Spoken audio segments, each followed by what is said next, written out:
Just how have you been involved in climate leadership? Yeah, so I mean, I think Green Club gives an awesome opportunity for that, but for me, it's not like I necessarily have an agenda, right? If you remember, it's like I try to find things that people are interested in and then have them go for their own projects, that make a difference and, are more community oriented than that. As a science teacher, we have the opportunity to do that too, through whatever curriculum there is, but what you find in science is there's so many different ways to teach things. That teachers can put their own spin on things, right? Like, for example, like using beetle kill as a phenomenon, tying climate change into it and why like some of those things happen, I think is a great opportunity for that as well. What leadership skills help you most in your work?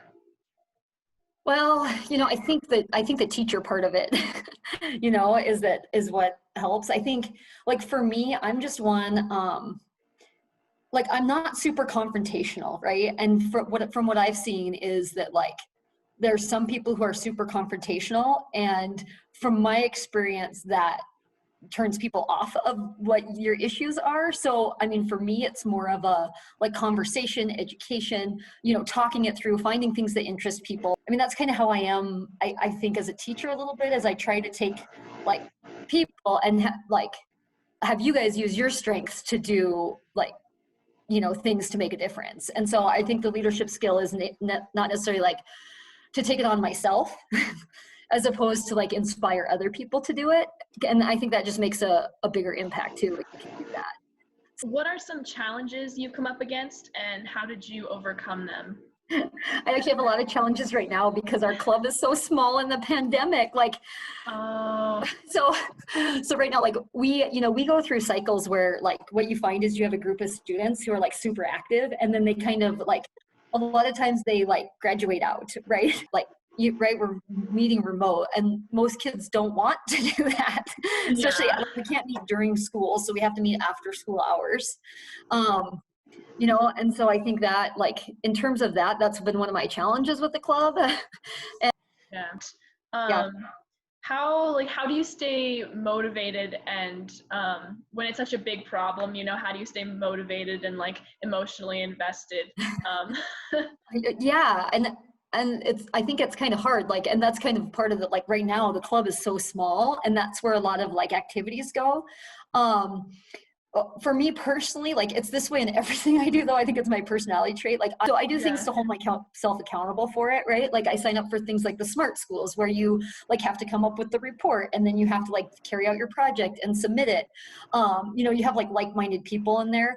And then like, I mean, students are awesome because students come in and they have this passion, right? And like, you just find that a lot of times they haven't been through those obstacles yet to like, you know what I mean? Like they haven't hit that brick wall where they found that some of these things are so challenging. And so I think the optimism there is refreshing too. Do you know what I mean? And so you have kids who like have projects they want to try or research things, and you know what I mean? And are looking to make changes and positive changes. And I think, I mean, for me, that's inspiring, right? Like they're almost the leaders and I'm a follower in that way a lot of times, you know what I mean? And the nice thing I have is that like in my leadership role, I can just use everybody else's strengths, and we'll just build on whatever strengths the people who are in the club have, right?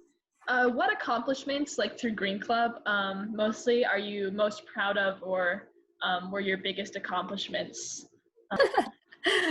So, what's probably what I'm most proud of is like last year, the last couple of years when everybody's been able to present their projects, at this Capitol. Like, I actually really like that, right? I like when students can, present what they've done. And I think the other thing that's kind of cool is like, a lot of times people don't think they've done that much. You know what I mean? You look at what your actions are and you're saying, well, I didn't really do that much, like compared to like Greta or something, you're just like, I haven't done anything. But I think that like going through those processes, that like being recognized is actually doing something, and that like what you're doing is actually something. You know what I mean? Because almost every time we've won the Smart School Award, and I think it's been 4 years in a row now, like whoever's presenting is like, we didn't do that much, and they like are kind of like shy getting up to talk. And then every time like when the people from the state or whatever are like, your project was super cool, I think people are like, really, it was, like I didn't really feel like I was doing anything out of the ordinary. but then you are. Okay, last question. Do you have any advice for me or Oh for boy. the other students in my class, I guess? So I guess my biggest piece of advice is to find something you're really passionate about and don't just like, I mean, bloom where you're planted, but in terms of like, if you have a choice in what you're doing, you know, and you can to choose something you really, really enjoy, right? And that's something like this year with Green Club, I've been trying to tell the kids because they're stressed out with so many different things that if you don't, like, if you're not really passionate about what you're going to do, you're going to drop the ball. You know, but I think the other thing is like, you know, you have to look like, is it a career choice? Is it a life choice? Is it an activism choice? Is it a leadership choice? And I think like the world needs all types.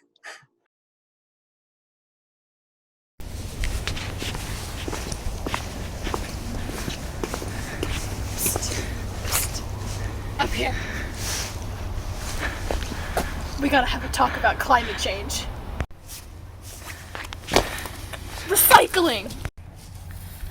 Sustainable energy. Reducing emissions.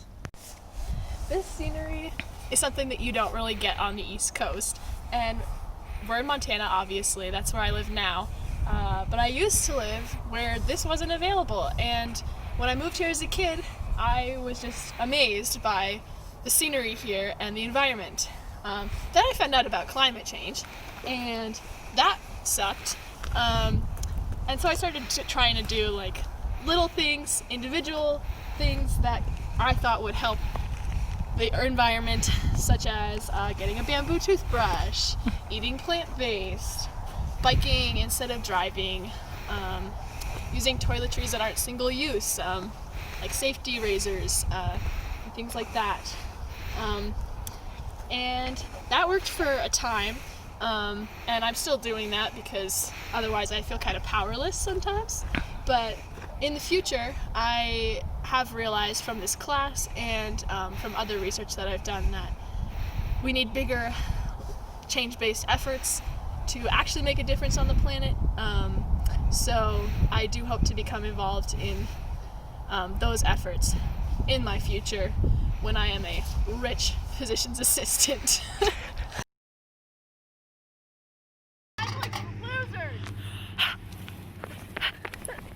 No!